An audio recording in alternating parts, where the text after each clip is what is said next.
The knock on my door came just as the evening sky turned the color of fading ash. My elderly neighbor stood on my porch with tired eyes and a nervous smile. She quietly asked if I could help fix her old bed frame because it had become loose and creaked every night. It sounded like the simplest favor in the world, but nothing could have prepared me for what happened after I finished. She looked at the repaired bed, then looked back at me with tears already gathering in her eyes and softly said that I should come lie down with her to see if it would hold. In that single moment, every assumption I could have made disappeared, and what I discovered that evening changed the meaning of kindness, loneliness, and family forever. Before we continue, please take a moment to like this video, leave a comment, share it with someone who still believes in kindness and second chances, and subscribe to Kind Heart Stories so we can continue sharing stories that remind us humanity still exists. I had lived alone for nearly 5 years after losing my wife to a long illness. The silence inside my little house had become something I carried with me everywhere. I worked as a maintenance technician at the local community college, fixing broken desks, leaking pipes, damaged doors, and anything else people overlooked until it stopped working. Somehow, I had become the same way myself. I smiled at people, completed my work, paid my bills, and returned home every evening to a quiet house where no one waited for me. My closest neighbor was Mrs. Eleanor, an 82-year-old widow who had lived next door for over 40 years. She was the kind of person who watered her flowers every morning, baked bread every Sunday, and waved at everyone who passed by, even if they never waved back. We exchanged greetings often, but our conversations rarely lasted more than a few minutes. That evening, I carried my toolbox into her modest home. Time had left its fingerprints everywhere. The wallpaper had faded, family photographs lined every shelf, and a gentle smell of lavender filled the air. Her bedroom was small but spotless. The wooden bed frame had loosened over the years, and every bolt seemed determined to give up. I spent nearly an hour tightening screws, replacing cracked supports, and reinforcing the frame until it felt solid again. It reminded me that most things are not beyond repair if someone is willing to spend enough time caring for them. When I finally stood up and wiped the dust from my hands, Mrs. Eleanor thanked me with a smile that seemed both grateful and painfully sad. Then she quietly asked me to lie beside her for a moment to make sure the bed would hold. For a second, I froze in complete confusion. Nothing about the request felt ordinary, yet nothing about her expression suggested anything inappropriate. Instead, I saw overwhelming loneliness. I cautiously sat on the edge of the bed while she rested beside me, staring at the ceiling without saying a word. The frame remained perfectly still. Then she whispered that it wasn't really the bed she had been worried about. She confessed that she had not shared a room with another human being in almost 12 years. Ever since her husband passed away, every night had felt endless. Her children had moved to different states, their visits becoming shorter each year until they almost stopped altogether. She admitted she could no longer remember what it felt like simply to know another person was nearby. She said she wanted to hear the sound of another heartbeat in the same room just once more before she died.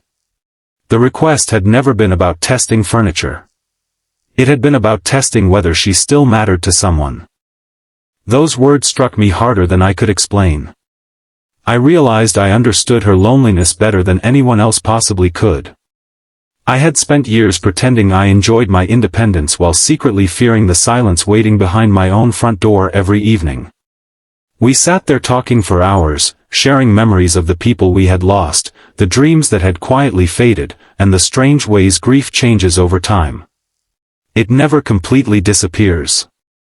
Instead, it settles into the corners of life like old dust, becoming almost invisible until sunlight suddenly reveals it again. From that evening forward, our routine quietly changed. Every morning before work, I checked whether Mrs. Eleanor needed groceries or medicine. Every weekend, I repaired little things around her house that she could no longer manage alone. In return, she insisted on feeding me homemade soup, fresh bread, or slices of apple pie that tasted exactly like the ones my wife used to bake.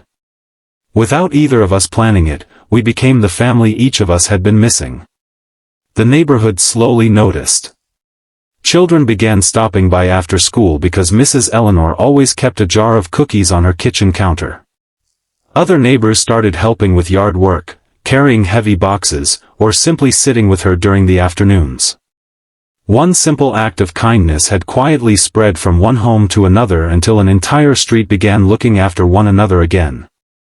People who had spent years rushing past each other finally slowed down long enough to ask how someone was really doing.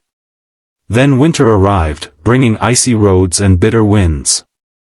One particularly cold morning, I noticed her curtains had not opened. She always opened them before sunrise. A terrible feeling settled in my chest. I rushed next door and found her sitting on the floor after a fall.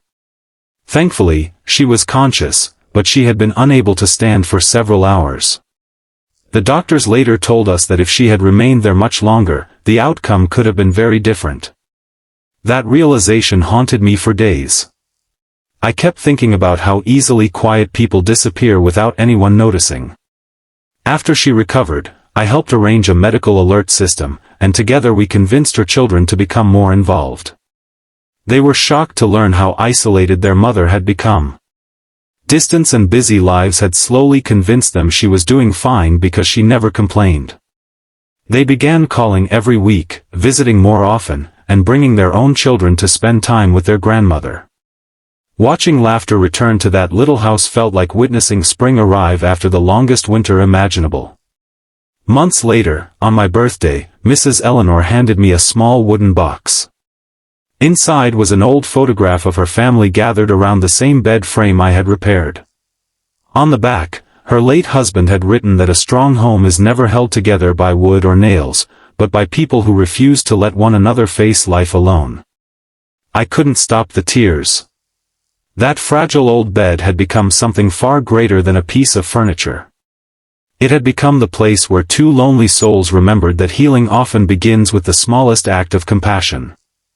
As the years passed, our friendship became one of the greatest blessings of my life. When people asked how we had become so close, I always smiled because the story sounded unbelievable.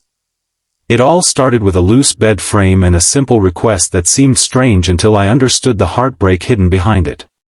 Sometimes people don't need money, advice, or grand gestures. Sometimes they only need proof that they are still seen, still valued, and still worthy of someone's time. Before we reach the ending, please leave a comment and tell us, what small act of kindness has changed your life or someone else's forever? Your story may inspire another person who needs hope today. Not long before she peacefully passed away at the age of 86, Mrs. Eleanor squeezed my hand and thanked me for fixing far more than a bed.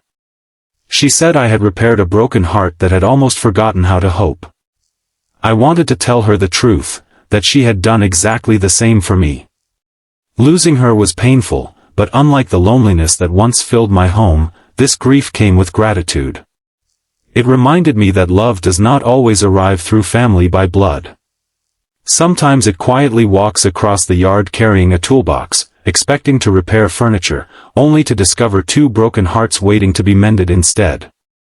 If this story touched your heart, please like this video, share it with someone who needs encouragement today, leave your thoughts in the comments, and subscribe to Kind Heart Stories. Every act of kindness, no matter how small, has the power to become the beginning of someone else's miracle. Never underestimate the difference your presence alone can make, because sometimes the strongest thing you can help repair isn't made of wood at all, it's a lonely human heart.